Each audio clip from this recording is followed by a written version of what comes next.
Hi everyone and welcome back to my channel. So in today's class we are going to do a question which is to find out the smallest element present in our array.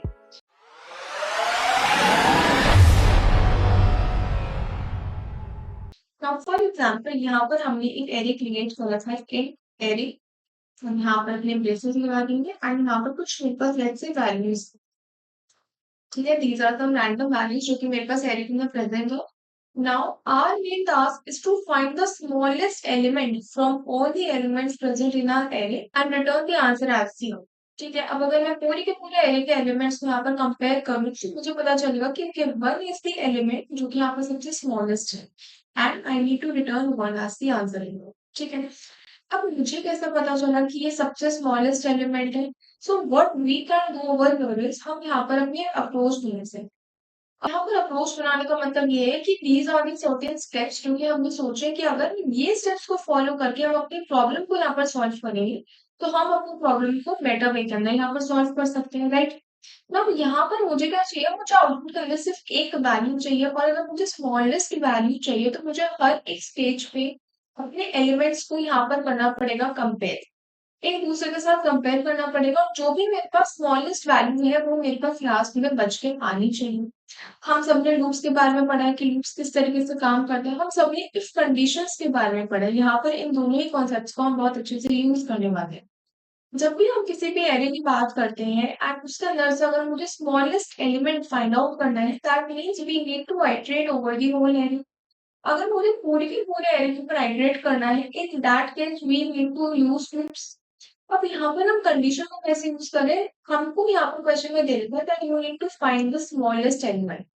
मैं अगर एक element पे जा रही हूँ for example हम क्या कर सकते हैं यहाँ पर एक स्मॉल एलिमेंट यहाँ पर स्मॉलेस्ट नाम से एक वेरिएबल क्रिएट कर सकते हैं. इसको लेट्स से हम किसी वैल्यू के साथ इनिशियलाइज कर सकते हैं. आप या तो हम इसको जीरो से इनिशियलाइज कर सकते हैं लेकिन फॉर एग्जाम्पल अब तो चलो हमारे पास जो एरे है उसके अंदर सारी की सारी वैल्यूज हमारे पास पॉजिटिव है.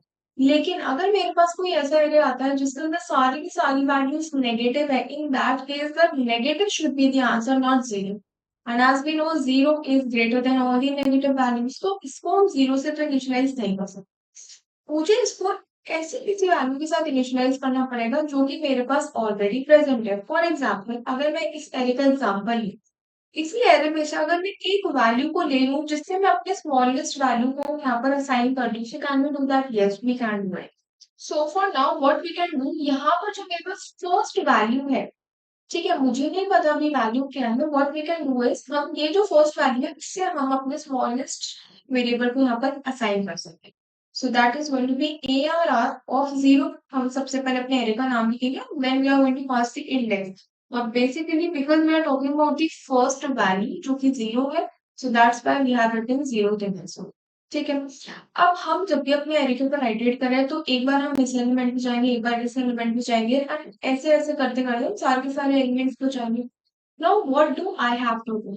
हमने एक वेरिएबल बनाया है स्मॉलेस्ट जिसके अंदर हमने एरे ऑफ जीरो की वैल्यू को स्टोर करवा दिया है. सो कैन आई से कि स्मॉलेस्ट की वैल्यू अभी मेरे पास हो चुकी है 5 क्योंकि एरे ऑफ जीरो पे अगर हम जाएंगे so it is going to access 5 only over more. तो हम यहाँ पे 5 को स्टोर करवा सकते हैं. अब जैसे जैसे हम अपने एरे के ऊपर आइटरेट करेंगे इस पर्टिकुलर वैल्यू को हम यहाँ पर कंपेयर कर सकते हैं with different values present in our array. अब किसी भी वैल्यू को अगर मुझे लूप में से एक्सेस करना है फॉर एग्जाम्पल यहाँ पर मैंने एक लूप लिखा for I equals to zero से स्टार्ट करेंगे. आई की वैल्यू मेरे पास एन तक जानी चाहिए एंड आई प्लस प्लस करनी N is the length of the array. ठीक है. तो यहाँ पर we can do one thing. मुझे क्या करना है मुझे अब यहाँ पर जो हमने स्मॉलेस्ट वेरिएबल बनाया उसके अंदर मुझे स्मॉलेस्ट वैल्यू चाहिए. So what we can do तो अपने स्मॉलेस्ट वेरिएबल को यहाँ पर लिख सकते हैं and then we can write greater than और equal to. Now because here we are talking about less than values तो अगर मेरे स्मॉलेस्ट की value is greater than the value I am accessing right now. अब मुझे कैसे पता चलेगा मैं अभी कौन सी वैल्यू को एक्सेस कर रही हूँ? So for that we can write array of I. ठीक है. अब I basically is referring to the index of the array over here. जैसे जैसे मेरे पास आई बदलेगा वैसे वैसे मेरे पास एरे का इंडेक्स भी बदलेगा. जैसे मैंने यहाँ पर लिखा ए आर आर ऑफ आई. अब स्टार्टिंग में अगर मेरे पास आई की वैल्यू जीरो से इनिशियलाइज हो रही है so it is going to be A R R of zero. So it is going to access 5 over you. Correct. जैसे ही आई की वैल्यू 1 हो जाएगी so it is going to access A R R of 1 which is going to be 3 over here. जैसे इसकी value 2 हो जाएगी, it is going to access 1। तो इस तरीके से पूरे के पूरे एरे को यहाँ पर आइटरेट करेगा और मेरे पास इस पर्टिकुलर वेरिएबल की वैल्यू हर बार यहाँ पर चेंज होती रहेगी। I is basically variable only over here, जिसकी वैल्यू मेरे पास बार बार चेंज होती जा रही है विद एवरी आइटरेशन। तो यहाँ पर मेरे पास जो भी वैल्यूज आएंगे उसको हम कंपेयर करेंगे अपनी स्मॉलेस्ट वैल्यू के साथ, जिसकी वैल्यू को हम यहाँ पर फिक्स कर रहा है। लेकिन अगर यहाँ पर फॉर एग्जाम्पल मेरे पास कंडीशन ट्रू हो जाती है, दैट इज की जो स्मॉलेस्ट के अंदर मैंने वैल्यू यहाँ पर सेव कर रखी है which is 5 right now, it is greater then the value I M same. So for example अगर मेरे पास आई की वैल्यू लेट से 1 है, so it is going to access 3 over here. अब यहाँ पर अगर मैं कंपेयर करूंगी, so 5 is going to be greater than 3। Smallest के अंदर तो मैं चाहती हूँ कि भाई सबसे छोटी वैल्यू आनी चाहिए। So what we can do is, यहाँ पर हम अपने स्मॉलेस्ट वेरिएबल को कर देंगे री इनिशियलाइज। री इनिशियलाइज किससे करेंगे, इस पर्टिकुलर वैल्यू से करेंगे जो कि मेरे पास छोटी वैल्यू आ रही है। So we can simply write smallest is equals to arr of I, जिसके साथ अभी हमने इसका करंट कंपैरिजन किया, उससे अगर इसकी वैल्यू मेरे पास बड़ी आती है, that means this particular value is smaller. So we can just assign it using the assignment operator. जो भी मेरे पास राइट हैंड साइड पे वैल्यूज होती है वो मेरे पास डायरेक्टली कॉपी हो जाती है into my left side variables. ठीक है, तो कुछ इस तरीके से हम यही सेम प्रोसेस कब तक रिपीट करते रहेंगे, जब तक we do not reach till the end of the array. And बाद में हम इसको यहाँ पर क्लोज कर देंगे और लास्ट के अंदर सिंपली हम यहाँ पर प्रिंटफ करवा सकते हैं हमारा जो भी स्मॉलेस्ट वेरिएबल होगा स्मॉलेस्ट वैल्यू के साथ, उसको यहाँ पर सिंपली प्रिंट करवा। ठीक है, सो इस particular code, this is our code snippet basically, तो इसको हम एक बार कोड में करके देंगे। सो सबसे पहले what we can do is, हम यहाँ पे एक एरे क्रिएट कर सकते हैं। आई वुड से कि आप यहाँ पर खुद से यूजर से इनपुट लेके क्रिएट करना। So let's say 5, 3, 2, 1 and 4. These are some of the values जो कि हमने यहाँ पर सेट कर रखी है। n की वैल्यू में यहाँ पे 5 सेट कर देंगे क्योंकि मेरे पास 5 वैल्यूज है यहाँ पर। Now for अब यहाँ पर we need to make a counter variable I guess पहले, ठीक है। So I को इनिशियलाइज करेंगे बाय 0। कहाँ तक जाना है, मुझे जाना है अपनी एरे की लेंथ तक विच इज 5 एंड आई को कर देंगे यहाँ पर प्लस, ठीक है। इसके अंदर we need to include the comparison. किसका कंपैरिजन करना है, स्मॉलेस्ट वैल्यू का कंपैरिजन करना है विद ऑल दीज वैल्यूज। उसके लिए we need to make a smallest variable कौन सी, सो स्मॉलेस्ट वेरिएबल यहाँ पर क्रिएट करनी है जिसको हम इनिशियलाइज करेंगे विद एरे ऑफ 0। ठीक है, और यहाँ पर कंपेयर करेंगे कि अगर स्मॉलेस्ट में मेरे पास जो भी वैल्यू आ रही है, if it is greater than the value I'm accessing right now, जो कि हम लिख सकते हैं array of I को यूज करके, then in that case we need to reinitialize the value of the smallest। ठीक है, कुछ इस तरीके से we can write it over here। मेरे पास जब पूरा का पूरा यहाँ पर लूप रन कर जाएगी तो स्मॉलेस्ट वेरिएबल के अंदर मेरे पास स्मॉलेस्ट वैल्यू आपके यहाँ पर स्टोर हो जाएगी, जिसको हम लास्ट में जाके सिंपली printf करके प्रिंट करवा सकते हैं that the smallest value is, and यहाँ पर लिख देंगे अपन percentage. So we need to write it over the percentage D. And यहाँ पर किसकी वैल्यू को एक्सेस कर रहे हैं, स्मॉलेस्ट की वैल्यू को एक्सेस कर रहे हैं, so we can simply like this. ठीक है, इनफैक्ट हम यहाँ पर इम्प्रूव कर सकते हैं सो दैट हमारी जो आउटपुट स्क्रीन है वो यहाँ पर थोड़ा सा पॉज। ठीक है, in fact we can do one thing, हम बैकस्लैश शेन को भी यूज कर सकते हैं। इसको करते हैं रन। ओके, सो हमारे पास जो आउटपुट यहाँ पर है that is the smallest value is 1 over. Now similarly अगर मुझे ये सारी की सारी नेगेटिव वैल्यूज के लिए चेक करना हो, सो फॉर एग्जांपल सारी वैल्यूज को हम एक बार नेगेटिव बना के चेक करें। अब नेगेटिव में जो जितना बड़ा नंबर होता है वो उतना ही छोटा नंबर होता है, तो अगर यहाँ पर हम देखेंगे तो -5 is going to be the smallest number present in the array. Okay, so यहाँ पर जो आउटपुट के अंदर हमको रिटर्न को मिला है that is the smallest values -5 over 1।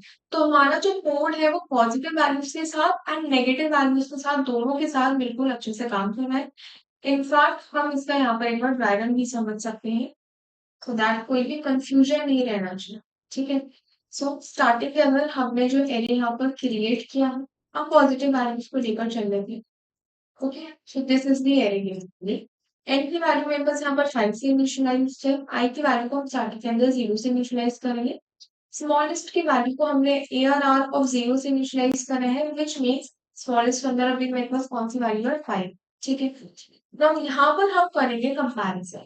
Smallest value जो कि मेरे पास 5 है, is it greater than ARR of I? ARR of I, that means I की वैल्यू मेरे पास 0 है, so we are accessing 0 right now, so it is going to be 5. तो क्या मेरे पास ये कंडीशन ट्रू है? No, the condition is false. So हम अपनी कंडीशन में नहीं जाएंगे, सो हम वापस से ऊपर जाएंगे और आई की वैल्यू को यहाँ पर कर देंगे इंक्रीमेंट टू 1। तो इस बार ये ARR ऑफ 1 को एक्सेस करेगा। सो यहाँ पर मैंने 3 को एक्सेस किया। सो इस बार जो कंपैरिजन होगा that is going to be between 5 and 3। यहाँ पर मेरे पास ये कंडीशन ट्रू हो जाती है, so in that case we are going to enter her if law, and यहाँ पर हमने क्या लिखा होगा, smallest is equals to ARR of I. ARR of I is basically this value जिसको भी हमने एक्सेस कर रखा है। सो इसको हम यहाँ पर इनिशियलाइज कर देंगे, तो हमारी जो स्मॉलेस्ट वैल्यू है उसकी वैल्यू भी यहाँ पर चेंज हो चुकी है टू 3। ठीक है, वापस से ऊपर जाएंगे, आई की वैल्यू को हम यहाँ पर वापस से इंक्रीमेंट कर देंगे to 2। Now ARR of 2, that means it is going to access which value right now? It is going to access 2, right? ठीक है, so we are going to compare it with the latest value of smallest. अब यहाँ पर 5 को use करेंगे, वो latest value को use करेंगे। So is 3 greater than 2? Yes, हमारे पास वापस से एक छोटी वैल्यू हमारे पास ऑलरेडी प्रेजेंट है। सो स्मॉलेस्ट की वैल्यू यहाँ पर दोबारा से अपडेट ऊपर हो जाएगी, यहाँ पर 2 विच इज दिस वैल्यू। ठीक है, दोबारा से यहाँ पर आई की वैल्यू को प्लस प्लस करेंगे, so it is going to access 1 right now. तो यहाँ पर वापस से जब हम कंपैरिजन करेंगे तो मेरे पास वापस से कंडीशन ट्रू होगी, so it is going to be assigned by 1। In fact यहाँ पर हम 0 की जगह 4 रख, ठीक है। सो स्मॉलेस्ट की करंट वैल्यू भी क्या हो चुकी है, यहाँ पर 1 हो चुकी है। वापस से ऊपर जाएंगे, आई की वैल्यू को कर देंगे प्लस प्लस, तो आई की वैल्यू हो चुकी है यहाँ पर 4। तो जब हम कंपेयर करेंगे, स्मॉलेस्ट वैल्यू मेरे पास 1 है, एंड जिसके साथ मैं कंपेयर कर रही हूँ that is this value which is 4। तो यहाँ पर मेरे पास कंडीशन फॉल्स हो जाती है। वापस से ऊपर जाकर आई का इंक्रीमेंट करेंगे टू 5, लेकिन इस बार जब कंडीशन चेक करेंगे तो मेरे पास कंडीशन यहाँ पर हो जाएगी फॉल्स, जिसकी वजह से we are going to exit our for loop, and last में जाके यहाँ पर स्मॉलेस्ट वैल्यू में जो भी हमारे पास वैल्यू आ रही है दैट इज 1 ओवर हियर, उसको हम यहाँ पर लाकर प्रिंट करेंगे। ठीक है, सिमिलर केस हमारे पास होता है with the negative values as well. Negative के अंदर क्या होगा, स्टार्टिंग के अंदर हमने इसको -5 के साथ इनिशियलाइज करना, और -5 के साथ स्टार्टिंग इनिशियलाइज करना है स्मॉलेस्ट को भी एट दिस वैल्यू को एक्सेस करना। So it is going to look something like this. तो मेरे पास कंडीशन फॉल्स हो जाती है because -5 is not greater than -5। So हम यहाँ पर इस कंडीशन के अंदर नहीं जाएंगे, आई को प्लस प्लस करके हम यहाँ पर -3 को एक्सेस करने हैं। अब अगर मैं यहाँ पर चेक करूंगी कंडीशन, तो स्टिल मेरे पास कंडीशन फॉल्स रहेगी। क्यों? क्योंकि नेगेटिव के अंदर जो जितना बड़ा नंबर होता है वो उतना ही छोटा नंबर है। अगर मैं -100 और -1 को कंपेयर करूंगी, so -1 is going to be a greater value than -100 over 1। तो वही सेम फंडा हम यहाँ पर यूज कर रहे हैं। अब यहाँ पर मेरे पास पूरे के पूरे एरे के अंदर एक भी वैल्यू ऐसी नहीं है जो कि -5 से ज्यादा है, या फिर लेट्स से कि मेरे पास यहाँ पर लास्ट में -40 दे रखा है, ठीक है। तो जब हमने इसको -3 के साथ कंपेयर करा तो यहाँ पर कंपैरिजन सक्सेसफुल नहीं हुआ। फिर हम इसको कंपेयर करेंगे -2 के साथ, अभी भी नहीं हुआ। -1 के साथ कंपेयर करेंगे, अभी भी नहीं हुआ। लेकिन जब -40 के साथ कंपेयर करेंगे तो हमारे पास ये वैल्यू सही हो जाएगी, क्यों? क्योंकि -5 when compare to -40 is greater.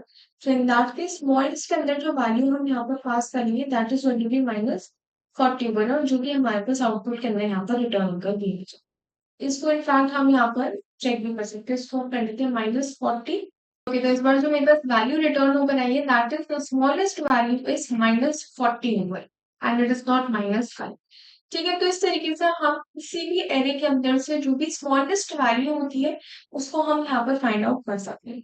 Now आपके पास एक यहाँ पर क्वेश्चन होने वाला है that you need to write a program to find the largest value.